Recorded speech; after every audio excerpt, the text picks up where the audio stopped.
Hey everybody, welcome to the Grow Yourself podcast. I'm your host, Kevin McNulty, and this is your personal development school of growth, where each week my guests and I will bring and break down big ideas and practices that will help you learn, grow, and succeed in life. Thanks for checking us out. Now let the growth begin. Welcome all you seekers of learning and growing. Thanks for joining me again for another podcast episode of Grow Yourself. This is your personal development school of growth, where I invite guests to talk about, life, about personal, professional, even spiritual growth, and then try to break it down into, small bites or into ways that we can consume this information and ultimately become, to grow, learn and grow and change and become better human beings and all those sorts of things.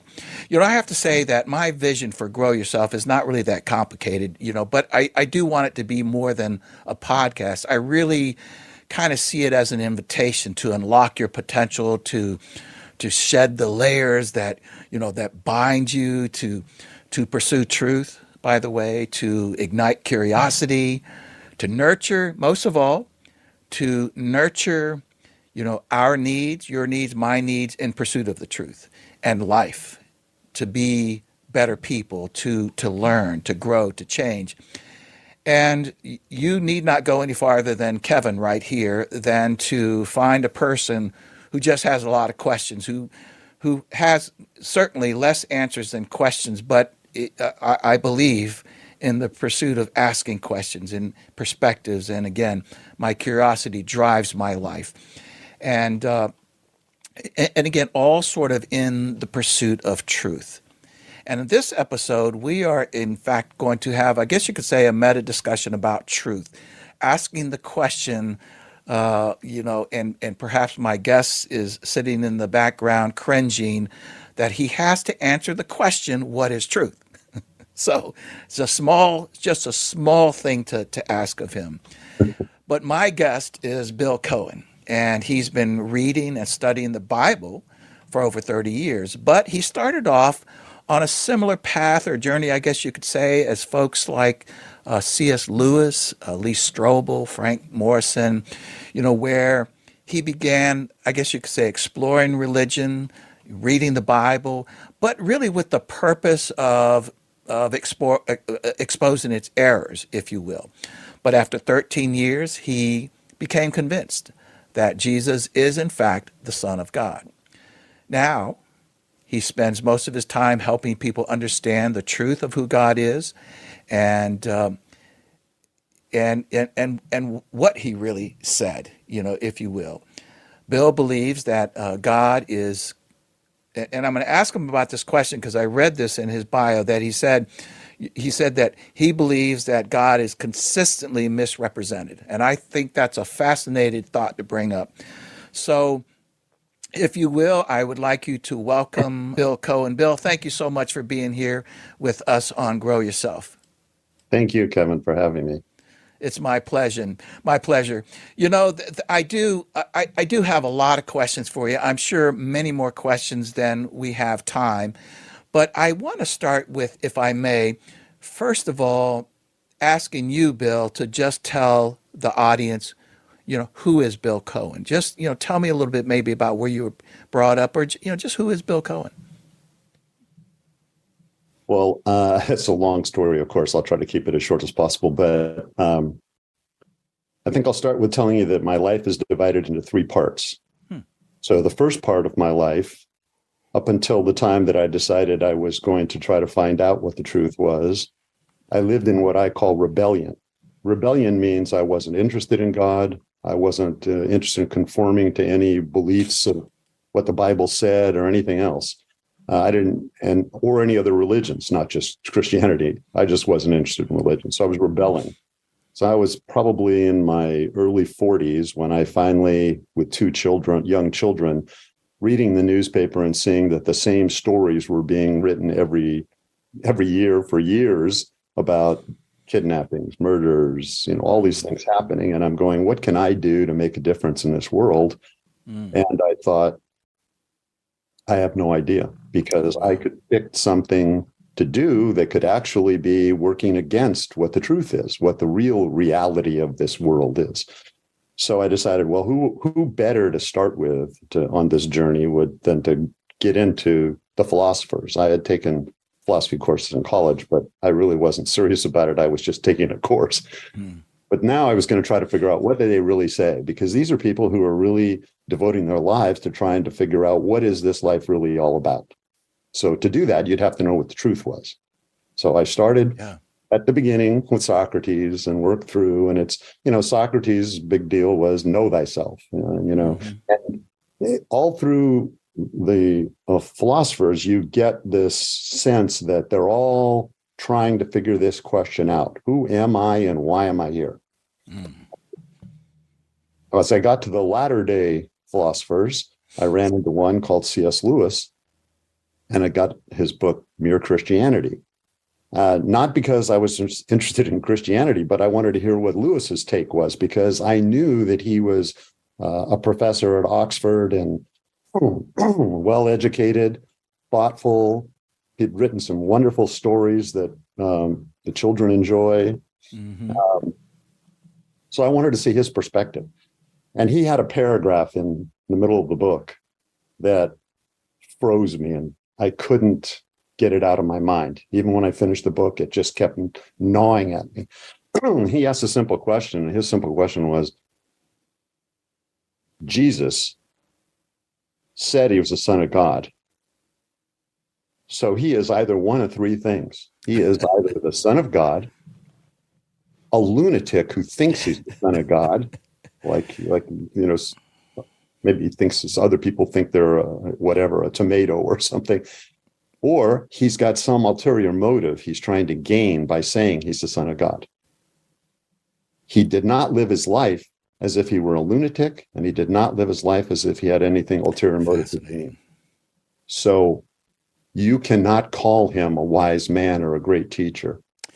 You have to either call him the Son of God or one of the other two choices. Yes, I've heard these ideas before. I've used this statement as well, where I would ask, maybe someone of another faith, who do you say Jesus was? And they say, well, he was a prophet and a great person. And I was like, so you mean if somebody showed up right here and said, I'm God or Son of God, what would you think? And okay, please keep going. Fascinating. Yeah, that's so that led me to, I needed to know who Jesus was, and I had never read the Bible. So I sat down and I said, okay, how many pages a day do I have to read to finish the Bible in a year? And it was like 5 pages. So every day I read 5 pages. And at the end of the year, I came to the conclusion that I now knew that I knew less than I thought I knew. Wow. I needed to start over again and read it again.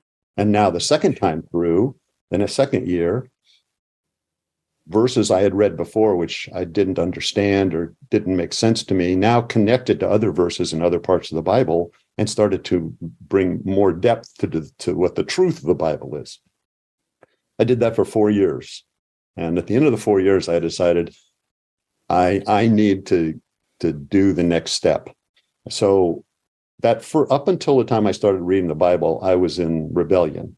The second part of my life, which intentional rebellion, like frustrated or angry rebellion, like I don't believe that crap type stuff, or just nah. It's just in the background. It's like noise in the background. I'm living my life the way I want to live it. Okay.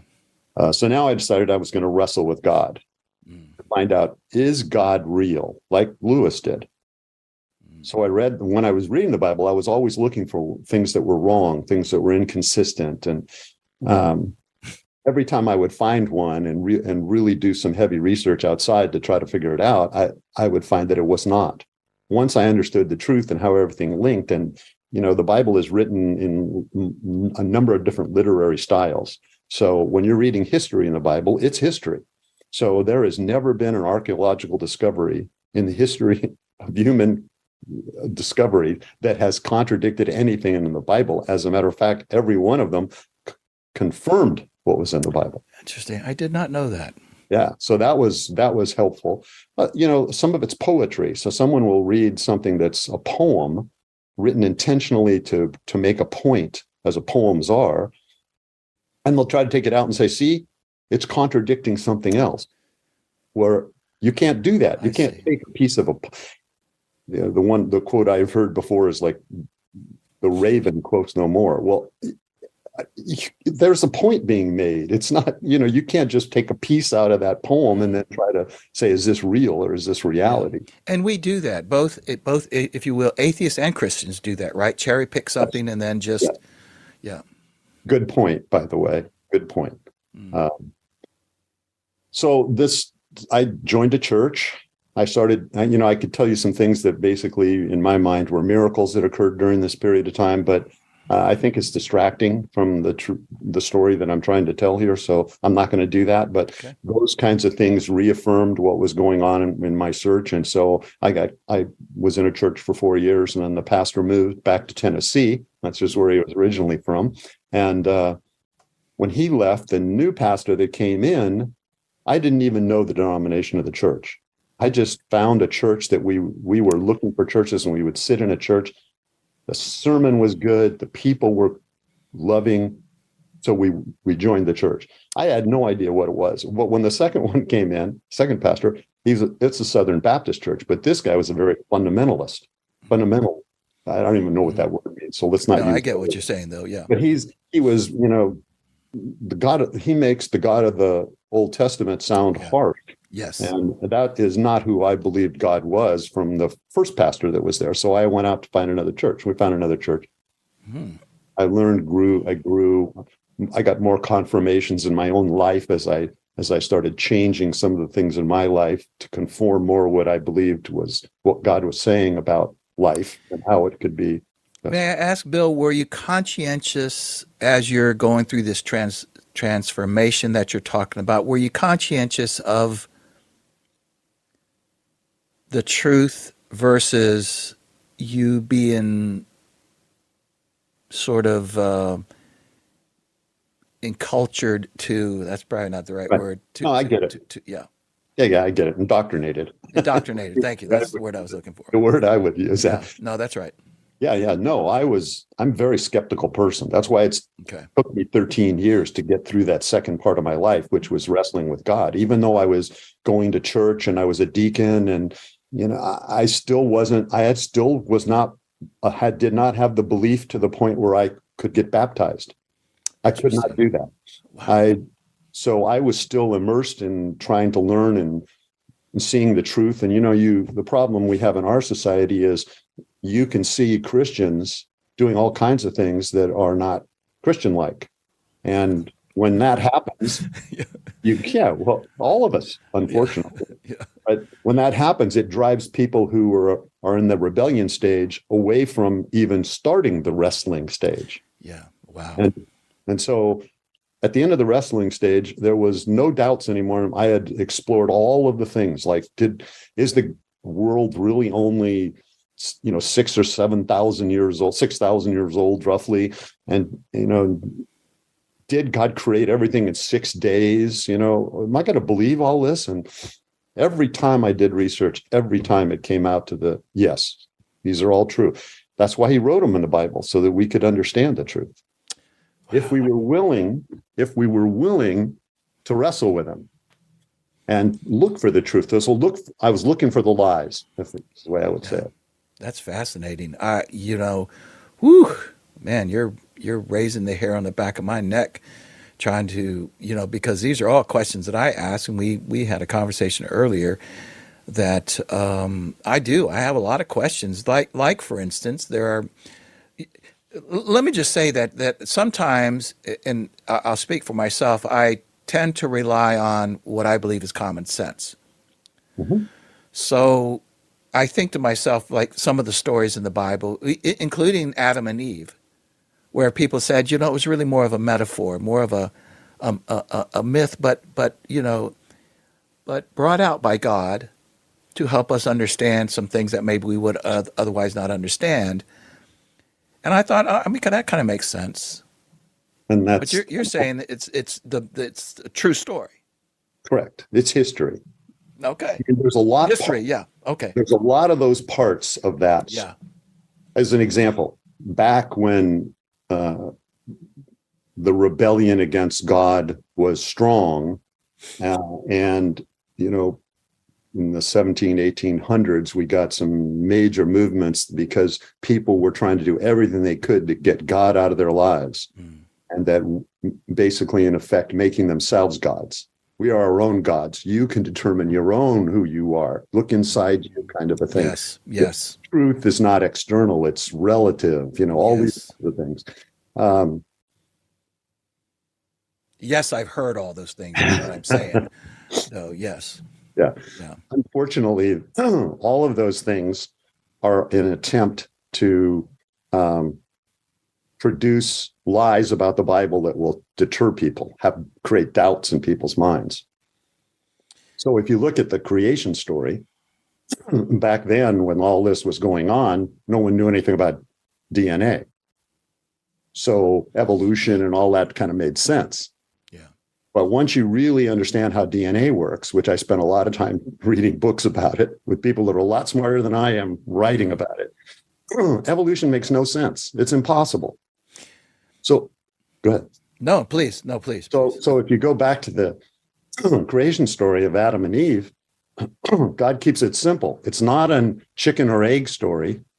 He created man, and he created woman, and he created them to have babies. I mean, now that makes sense. Exactly. Common sense. The reality is when you get to the truth and you compare it to all the other things that sort of make sense sometimes, the truth stands out. Yeah. I mean, it's so complicated. If you think about DNA, how complicated the DNA structure is. Yeah. Billions of pairs that are a computer code basically written. I was my degree in college, computer science, math. It's impossible to think that evolved. I mean, you really have a lot of faith to believe that evolved rather than was created. Yeah, I've heard people say that you actually, it's probably easier to understand some of the other things that are said than to understand God. And where it all began, And I might say the one thing that I've still not heard anybody answer is that if, let's say, the Big Bang Theory is true, which I'm not even opposing that it's not true, I just still want to ask the question, who caused the bang? And I still haven't heard an answer behind that. Right. Well, there is no answer to that other than God. Yeah, no, there isn't. You can't. You can't have it two ways. You can't say it's science who has proven there's no God and then ignore science. That's right. Science says you can't create something out of nothing. Yeah. You can't do it. That's what science says. So why can you all of a sudden now go away from science and create something else that in your mind makes you, calm and relaxed about believing in evolution when it's not true? It's very interesting. That's fascinating. I love what you're saying. So allow me, if I will, to sort of broaden the conversation a little bit more. And I suppose we're going to kind of come back into what we're talking about here right now. But if I may, I want to ask, Bill, why do we, and we're not talking Christians now, just anybody. Why do we pursue the truth? What are we searching for? Why does anybody want to pursue the truth? Yeah, that's a great question. I love that. If you believe that there is a creator God and that he created us, then there had to be a purpose for that. So if he created us for a purpose, which, I mean, when you look at an airplane, I mean, somebody had a purpose, right? Yeah, fair enough. Before they created that airplane, right? There was a purpose. Well, he has a purpose. His purpose is for all of us to live in eternity, totally in love with each other, treating each other that way. Now, if you look around our world, you don't see that. You see people doing everything. They may appearances of what their image of love is, but God's image of love is different. God says love is when you love someone more than you love yourself. That's where the heart of it is. So God loves us more than he even loves himself. And he created us in an environment where it was possible for us to have heaven in this life. But unfortunately, we have to understand what love is first. You cannot force anyone to love you. That's right. It has to be freely given. So the one thing God couldn't do is create us to love, in love with him, already in love with him. He can create us to love him, but not in love with him. Yeah. So because of that choice that he had to give us, there are going to be many people who are going to choose to love themselves, like Satan, who was Lucifer. God gave him all this great, he was beautiful, he was intelligent, he was the kind of the top angel, top job in the angel world. And he rebelled because he thought himself now God. And that's our problem. We have so many people out here who want to be God, their own God, but God. And then once they get their power over themselves, they want to be power over a small group, and then a power over a bigger group. And pretty soon they want to run a nation or take over the world. And that's why you get the Hitlers of the world and all these other people that have, and we have plenty of them in our government right now, to be honest with you, that are trying to tell everyone else what to do and how to do it. But that's not what God does. God says, this is the way I created everything. It worked together perfectly if you live within the rules of the creation. In other words, how things were created. But if you deviate from that, every time you deviate, you hurt. You either hurt yourself or someone else or both. But doesn't therein lie some of the problem is understand what the rules are? Well, so if I brought you into a room of people family, friends, whatever, and strangers, if I brought you into that room, how long would it take you to tell me which people love you and don't love you? Yeah, I guess not long. I guess I get a feeling or a sense or yeah. And eventually you would learn by living around people which ones loved you and didn't, right? Yes. Do I have to define what those things are? No. And God doesn't either. He doesn't. He tells us, if in the Bible, he says, well, he gave us the 10 Commandments. And then humans created 613 ordinances called the mitzvot to try to rule everybody else. This is how God. Yeah. This is how you into the 10 Commandments. Yes. Got it. Yeah. So they took the 10 Commandments and they expanded it into 613. I mean, how many laws do we have in the United States right now? Yeah. Tens of thousands, right? Okay. Man, if you count the states and the municipalities, we probably have hundreds of thousands of laws. Yeah. Why do we need all those laws? If I lived my life as if I loved everyone else around me, we wouldn't need any laws, zero laws. Yes. Nothing. And that's the way God created everything to work together.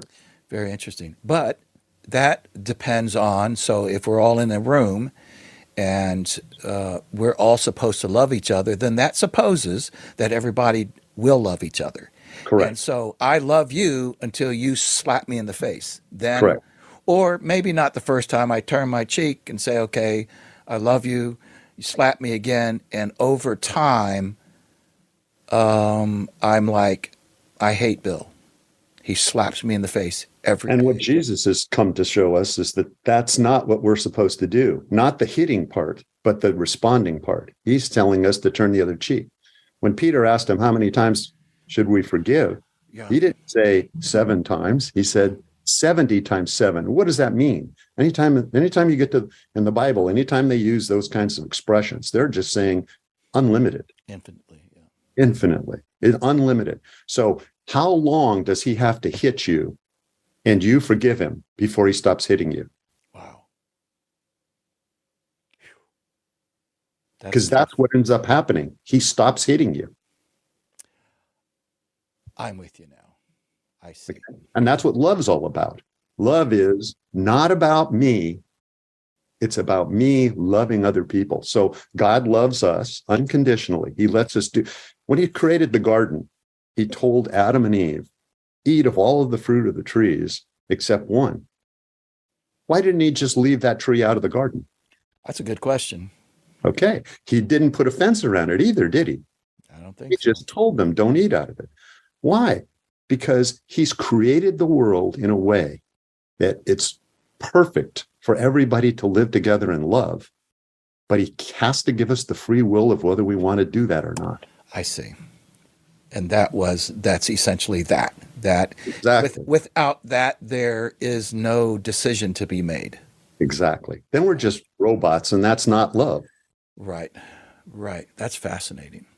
So then, okay, wow. So the average person, again, even the non-Christian, then, if I understand what you're saying, is that maybe at some given point in our life, we come to this place of going, why am I here? And then that's when we either intentionally or unintentionally or unconsciously or whatever start either pursuing the truth or pursuing some understanding, or, by the way, just ignoring it. Just like you said, it's just background noise. I mean, I don't know. That's all too complicated. I'm just trying to live my life. Right. Yes. Yeah. And when I think about love, because ultimately, if he's created everything, he's seen the end from the beginning. This is the way I explain this. It's kind of it's a little weird, but No, please. He picked a starting point. He said, "This is what I'm going to do at the beginning," and then you're talking about an infinite mind now. Okay, he said, "Okay, now with all the freedom I'm going to allow, what are the possible from this starting point? What are the possible things that could happen that create all these different alternative realities?" And so one goes out like this, and one goes out over here, and one goes over. And he looked at all of them. So it's this giant spear with all these little things from the center shooting out in all directions with all kinds of twists and turns. And he looked at the endpoints of all the infinite number of possibilities there were. And he said, "That's the one I want." And then he looked back and saw, okay, so this one requires me to get involved. I'm going to have to come in and create a flood at some point. I'm going to have to, in the garden, allow them to mess up. I'm going to have to allow Satan to take a third of the angels. I'm going to have to allow this. I'm going to have to allow that. But I'm going to have to interfere in these areas. And so he gets from that starting point to the ending point, doing everything he needs to do. Now it's up to us to do what we need to do. Wow. So, Bill, can the truth, I guess you could say, can it be determined? Can it be objectively determined, from your standpoint? Or, again, I'm staying a little bit more broad than from the Christian perspective, although I clearly understand that's where you're coming from and don't mind going there. I'm trying to expand this for those who maybe don't have that foundation. Yeah, and you're coming from, right. And then again, I clearly understand where you're coming from. But so that's the question about the truth. When people, maybe we talk about when you pre-Christian, when you started looking for the truth, did you? Well, when I was pre-Christian, yes, the truth was what I believed was going to allow me to get to where I wanted to go. Okay. The truth. Okay, got it. So then it is based on it is subjective, and it is based on individual perspective, and that sort of that thing. was my idea then. Okay, sure. I did not understand how this was. I didn't understand reality. Let's put it that way. Because right now we live in what I would call an alternate reality. It's the reality of the second appearance of Christ. That's the reality we're in now. And but it's not the reality that he created everything to be in the end. So he's giving us this life. Each one of us has the freedom in this life to choose to live eternally with him forever, or to live this life only any way we want. And he's not going to stop us. Yeah. So we get, unfortunately, when that's allowed, we get all kinds of people who are willing to traffic children or shoot somebody because they didn't like the way they acted in line or something. It's absolutely insane when you start thinking about those kinds of things. Those are certainly not demonstrations of love. And so when you get to the truth part, it's Jesus told us he is the truth. He says, "I am the truth, the way, the truth, the life." The truth. He's the truth. So what does that mean? It means that everything he's told us, we can count on. It's truthful. He's going to be with us in all the pains and suffering we have to do in this world to get through this life. That's why he tells us we can still have joy and peace, his peace, not the way the world gives peace, but his peace. So we could be in the middle of being tormented and persecuted and all those things and still have peace and joy. Because of hope. C.S. Lewis, there's a story, I don't think it's true, but maybe it's true. He was walking down the halls at Oxford, and the professors called him into the room, and they had been writing all the different religions on the wall, on this black whiteboards all over. They have tons of stuff, this, which one is the truth? Which one is the truth? Which one should we, what's the difference between them? Really, what's the difference? And C.S. Lewis looked at him for a few seconds and said, "Oh, that's simple, grace." And he walked out of the room. Because it's the only religion that provides grace. You don't have to earn it. You cannot earn it.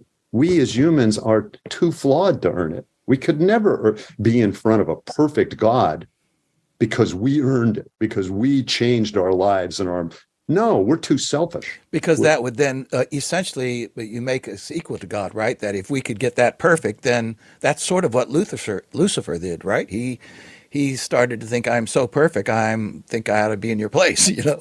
Why do I need to look at you? And Jesus wouldn't have needed to come and die. Yeah. He wouldn't have had to go to the cross. He wouldn't have had to go through the scourging. Yeah. So when people are looking at history and looking and seeking out the truth, perhaps in the way that you did, or just trying to understand various aspects of life, of course, many over the years, and I'm not a philosopher, nor did I've studied philosophy, but more from a practical standpoint, we do look to philosophers and others to understand things, Plato, and I'm kind of a Plato guy. At least I liked many of the things that he wrote. So where does that fit into everything? Do we ignore what they say? No, we don't need to ignore it. But if we again believe that there's a God and he provided a book, the Bible, that's where we start. I see. And I was very lucky, fortunate to run into C.S. Lewis that got me to start reading the Bible, because unfortunately, there's so much information out in this world. You could start in a journey and get down the rabbit hole and never get to the Bible. Yeah. You have to start with the Bible, because this is the book that was written by God. And he proves it to you so many different ways. All the prophecies that were fulfilled, the fact that he buried thousands of copies of the Old Testament in the desert that we found in 1947, 2,000 years later. And there's really no differences. The only differences are copying mistakes, and most of those you can find because there are multiple copies of each book. So in one book, there's not a comma that should be there, right? Well, then you look at the other one, you go, well, which one's right? Well, the one with the comma or the one without the comma, you can figure those things out. Yeah. Or a spelling of a word, they misspell a word. Or the different accounts, for instance, at the tomb when Jesus, when others marry. There's an argument about who was actually there, when Jesus rose from the dead, if you will. Yeah, and those kinds of things are always determined from. Remember now, when we look at what the Bible is, and it's written over 1,500 years, 40 some authors, many of them alive at the same time, but many of them not, right? But when you have like the Gospels, the 4 Gospels, those are 4 different people given the same message, seeing the same things, but focusing on the parts of those things that made sense for what they were supposed to do afterwards. Where am I supposed to do? Oh, I'm supposed to go to the Jews and tell them that Jesus is their Messiah. He is the person they've been promised for all those years. Mm-hmm. He is the person that all of the history and everything that's happened and all the prophecies, he fulfilled all of them. He is that. Okay, that's one person. Now, Paul is totally, his whole idea is that he needs to get the message to different group of people. So everybody had different assignments, if you will, and they saw things through their own lenses, but the message was the same message. So if you see in one version of the account that from one apostle that says the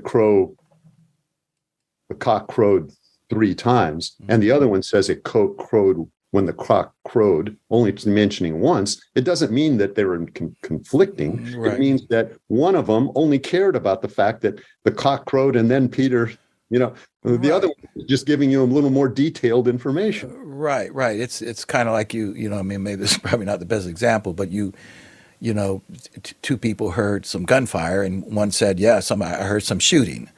Right. And then another person said, I heard somebody shot 3 times. Right. It's just sort of the same idea. Yes. Okay. So Bill, I guess, first of all, I do want to get to this question. You've kind of spoken a little bit to it, but maybe I want to ask you directly where you said that you believe that God is consistently misrepresented. Correct. More specifically, what do you mean by that? Well, I'll give you examples in this world. You'll see debates going on where one side is supposedly representing God and the other side is pointing their fingers at Christians and saying, see, you want to do this to us all the time, this kind of thing.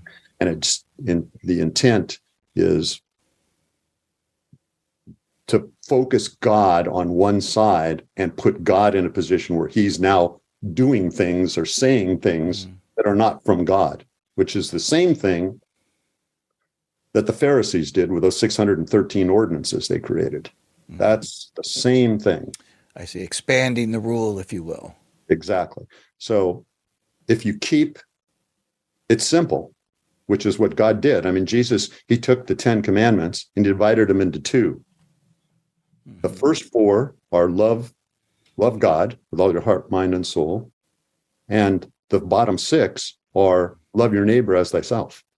So what is in both of those? Love. Then he said, you fulfill all of the laws and the prophets with one word, love thy neighbor as thyself. Love, that's the whole thing. Yeah. So he brought it down to one word. Yeah. So I'm sorry, go ahead. No, I apologize. I know I'm making faces here that interrupt, but I'm really more thinking of what you're saying and thinking why, again, I'm going to speak for myself. Why do I struggle to love? We're human. We're human. We're not gods. And we have to understand that and humble ourselves and surrender. But once we surrender, we stop striving. All the stuff in this world is all about striving. We have to compete with somebody else. We have to be better than the other person. That's not how we were created. We were all created with these wonderful gifts, totally different gifts all over the spectrum. Just as you look around at the flowers, they're different colors, sizes, shapes, and that's what makes it beautiful. That's what this world was created to be like. But when we have to say that we're better somehow, or you have to look at us, and instead of looking at them, we're just doing the opposite. We've stepped out of the way this thing was created when we do that.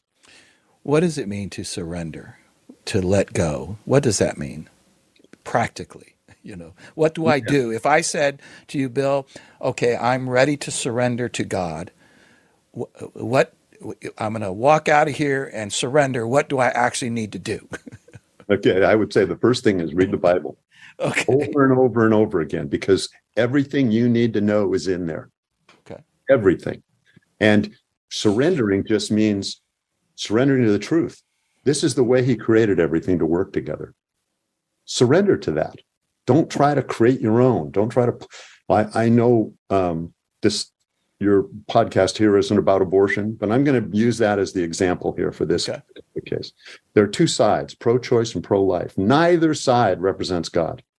But the pro-life side says they represent God, and the pro-choice side says, see, they're trying to throw God at us, and we don't want God thrown at us. But if we would just take that and say, what is God's position on abortion? It's the same as his position is on everything else. It's not our business, yours and mine, to tell that woman whether she should have an abortion or not. That's not how he created us. He created us to love that woman no matter what she chooses to do. Okay, but now some would say that you're taking a pro-choice position there. If God No, says because, we're not supposed to judge, then it's up to them. That's pro-choice, wouldn't it be? well, that's And the I'm problem. asking, I'm not pushing back. No, I agree. Okay. Yeah. There are elements of pro-choice that are from God, and there are elements of pro-life that are from God.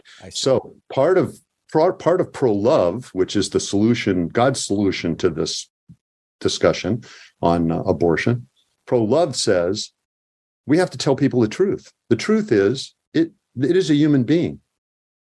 That is not a fetus or some cells. It's a human being. The DNA was created as soon before the first cell divided. So it is a human being. But God didn't stop Hitler from killing 6 million Jews. Did he? Okay. No, because he's here to save all of us. Yeah. So if a woman is willing to look at the options, there are 5 options on abortion for pregnancy. The first one is to have the baby and raise it. The second one is to have the baby and give it up for adoption. The third one is have the baby and have the father take the baby. There's a thought. The fourth one is have the baby and have family raise the baby, which 100 years ago, that was common. There was a lot of that going on. Fifth choice is abortion. But you got to know that God isn't going to kill you because you pick abortion, but he would not have you that is not showing love to that baby of yours. So he would not tell you to make that choice. But he's still going to love you even if you make that choice. Because if he does, it's like, remember we talked about earlier, slapping in the face. How many times before you have to get slapped in the face before the person that's slapping you says, I'm going to stop slapping you?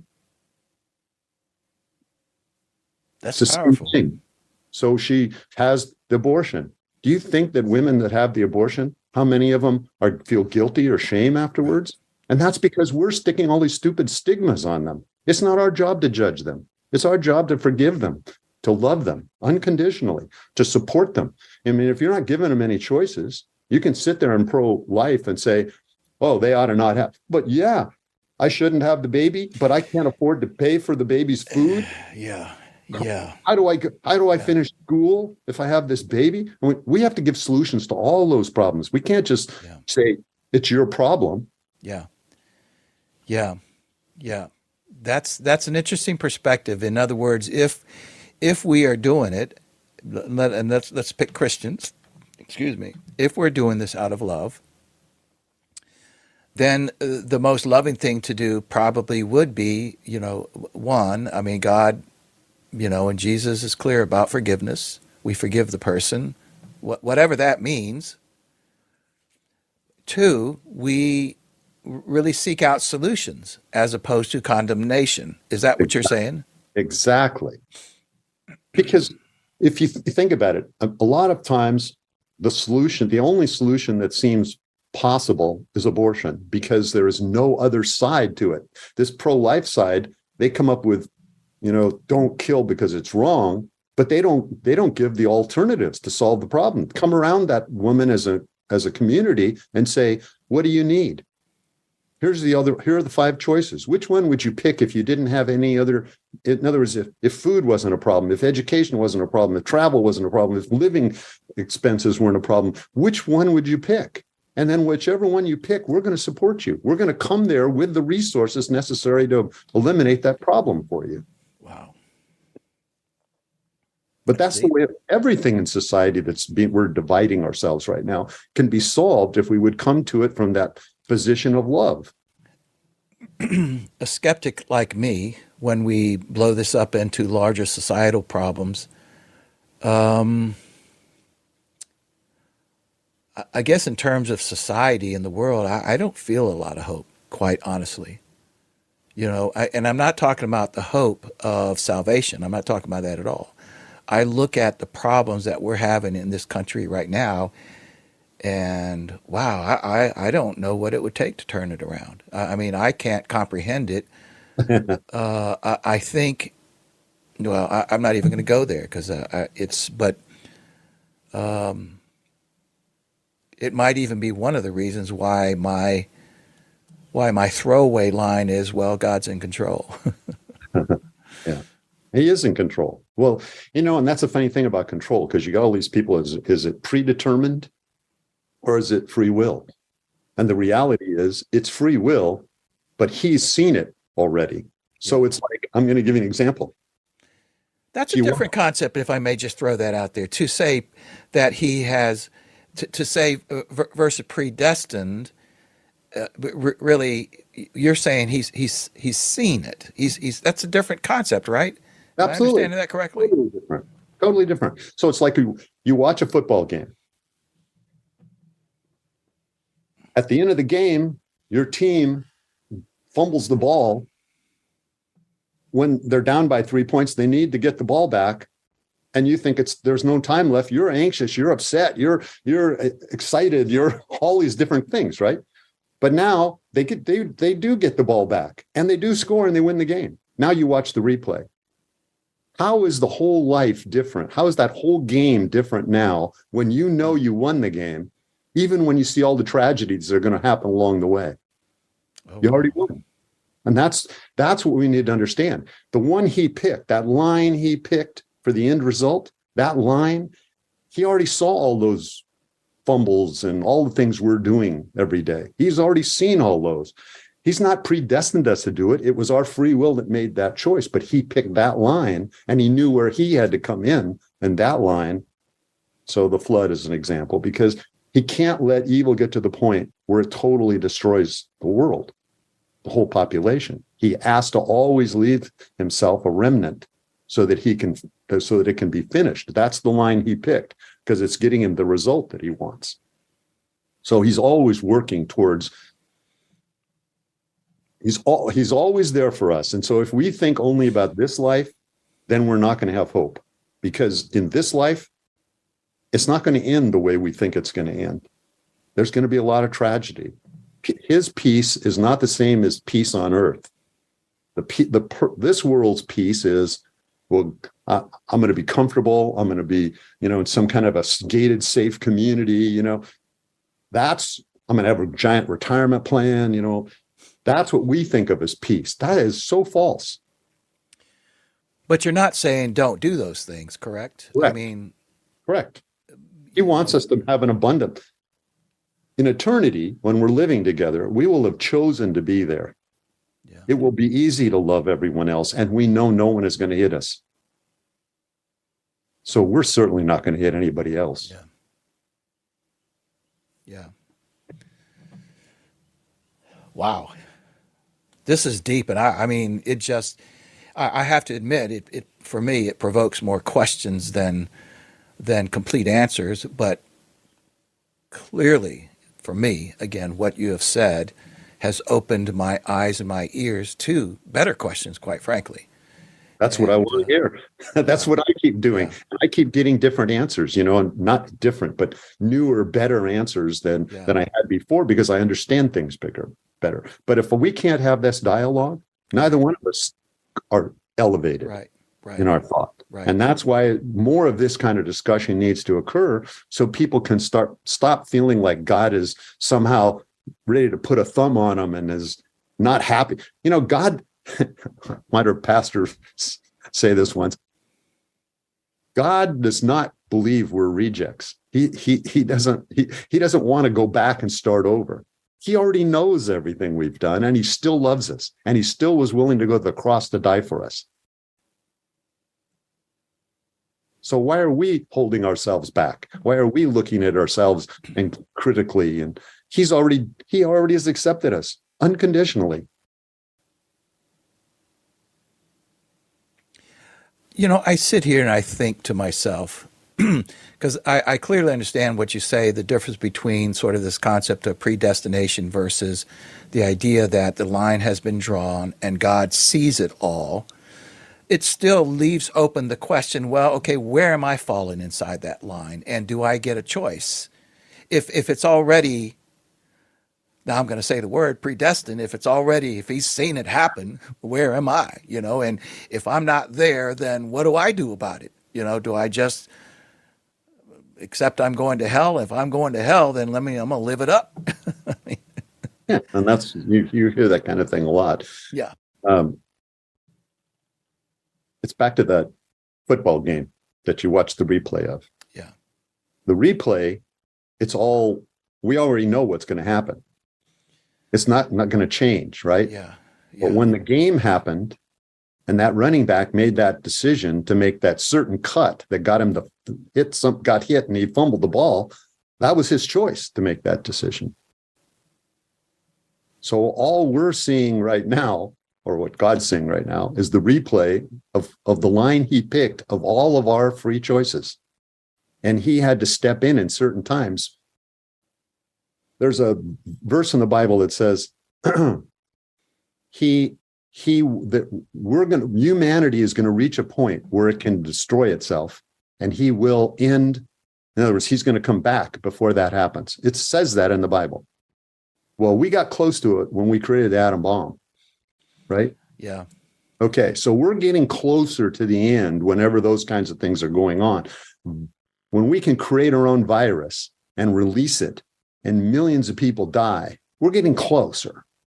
So I don't know how long it's going to be. It could be 100 years, 500 years. I don't know. Yeah. But I can tell you one thing. We're closer now to the end than we were before that atomic bomb was created. That's for sure. But now, okay.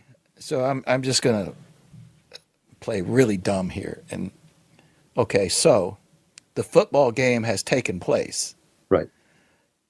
On the one hand, I made a cut, already. Mm-hmm. God saw the cut I made. It was the wrong cut.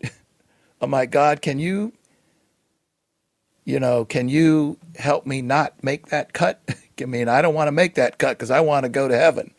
Yeah, Am I making sense what I'm saying? I'm no, absolutely. Myself, one of those other lines had a split. At some point along the line, there was a split that went this way and a split that's what you're talking about, one way and another way. Yeah. Well, if it went this way, you didn't ask God about help. This way, you went to God. You said, I understand. I'm human and you're God. And I want to spend eternity in a world where everybody loves each other. Yeah. What do I have to do? Now, remember we talked about the 3 parts of my life? We talked about the rebellion and the wrestling. We haven't talked about the third part. Once I got baptized, I was no longer wrestling with God. I had made the decision, he is God. So from then on, the rest of my life, I have been reasoning with him, not to change his line or to change his idea of the football game or what he's seen or anything. It's so that I can now get align with what I should be doing, what I believe God wants me to do if I love everybody else. If I'm really going to love everybody else, how do I have to change my own life? And for me personally, I was very selfish. And in my mind, I was very mean and cruel to people because I had an agenda and I had to get it done. Well, I started to see those kinds of things. And I have an example in one of the books I wrote where I talk about this we have a little road that comes from Highway 1, it's called 68, down into Pacific Grove. Well, down this road, there's a light. And at the light, you can turn right and go to the hospital, or you go straight down the hill. But 100 yards before that light and 100 yards after that light, the one lane changes to 2 lanes and then goes back to 1 lane after the light. So the process of reasoning is called God. When God describes to us our transformation, he's giving us little steps in the process. These little things we need to do. So I'm going to talk about this example. So before I was already reasoning with God, but I'm driving on this road. And I always would pull to the right lane to get to the light because you can buy 2 or 3 cars, right? So no big deal. A lot of people are doing it. Sure. And then I was reading the Bible one day, which is why I told you, if you want to know what to do, read the Bible. Okay. It placed on my heart that, why am I doing that? Because am I not getting out of line and in line in front of somebody else now who was in front of me, that doesn't sound like I love them. I'm going to stop doing that. So now I come up. Do you mean this metaphorically or actually driving? Driving. Oh, I'm talking about really me driving. I'm giving you my personal experiences here of driving down this one road. And I've had a lot of people tell me they've had the similar experiences. So yeah, I have too. But my question is really about the idea that you felt that after this introspection, you feel like, yeah, maybe driving around them is not love. Correct. That's what I believe. Okay. So I stayed in the line, and now I'm seeing people pass me on the right. I see. And I'm not happy because now they're sinning, right? In my mind.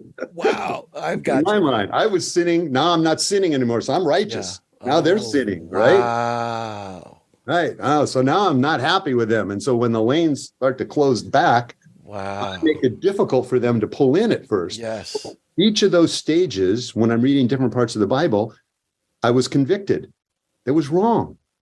I need to forgive them. I need to, this is the abortion thing, right? Quit judging. So as they're going by me and I'm upset, I have to stop judging them. It's not my job to judge whether they're sinning or not. I had to judge myself. That's how I got out of there. So that was me not that long ago. So what am I judging them for? I got to stop judging. And then forgiveness, because when they start to combine, I have to slow up and let them get back in line, even though they've been sinning. Wow. To me, my own mind, because I have to change my life. That's what reasoning with God's about, changing my life. And as we go through that transformation process, parts of our life start changing, and immediately you start seeing how it affects all the other people in your life, because it doesn't happen just those people don't know you, they don't see you every day, but the people that you live with and you're around every day, they see those changes. They see how you care about them, how you're showing them love, and that's what changes a society, and that's what we need to do more of. But it starts with us individually. We can't change. That's why the abortion thing is, we're not here trying to change her mind. We just want her to understand what God really believes. And here's the truth. This is what God believes. Here are the 5 choices. We're going to support you no matter what you pick. What do you want to do? Yeah, and don't throw our car out in front of her, right, to stop her from sinning. Exactly. Wow, that's deep, man. I hear you that's a real thing, but what a metaphor too. What an analogy to life and what you just said about the concept of I was a sinner, now I'm not a sinner, but I'm a judger, right? And I'm not going to forgive you for sinning, even though somebody probably forgave me many times for being in the right lane. And the ultimate person I want to forgive me, right? Yes. For all of my sin, not only the sins I've had in the past, but the sins I'm doing today and the ones I'm going to do in the future. He's forgiven all of those. Yeah. Wow. Well, so I have a little bit of a confession here, and that is that at the beginning of this conversation, I knew where we were going to kind of go with it, and I didn't send you any questions. I don't typically send any questions, but I did have this idea of where I wanted it to go, and I at first I started to force it a little bit more than, because I said no, I want to go this direction with the podcast. Generally speaking, I really am more engaged, more about allowing the guests to go in any direction they want. But I did have an agenda, and by the way, there was a point where I said, Kevin, stop, let it go where it goes, And so I will thank God for throwing that thought into my head, because it went exactly where it needed to go. Yeah, thank you. I appreciate it. No. What a pleasure it is to have you, Bill, and to hear really, this kind of fits squarely into the concept of grow yourself, from the standpoint that, as I had kind of mentioned earlier in my monologue, that my idea is to have a guest, hear some ideas, and try to break it down, where people can just digest some of the things that that are being, that will help us grow. And I think this, you did a perfect job at giving some ideas, simple ideas that either create more questions that perhaps we can explore, or at least, like for instance, I was going to ask again, where do people start? But you already answered that question, and that was to read the Bible. Right. Yeah, Right. fascinating. Thank you, sir, for taking your time. And I say this to many of my guests, that I have a deep appreciation that you delved in and put in a lot of hours, I'm sure a lot of pain and a lot of work into learning about something. And now we are blessed, or I am appreciative, let me just put it that way, that you're sharing all of your hard work for free. Well, that's many have shared with me, and that's where I've gotten to where I am today, and hopefully will continue to share with me so that I can keep growing. That's fantastic. But Go ahead, please. No, please. I was just going to say that I do have a website. I was about to ask you that. www.reasoningwithgod.com. Reasoningwithgod.com. Has a lot of blogs on there. Has the books I've written on there. You can download them for free. There's no cost. The whole goal of Reasoning with God is to get people to make that transition, to start reasoning. And that is to think about what they do every day. As Socrates would say, know thyself.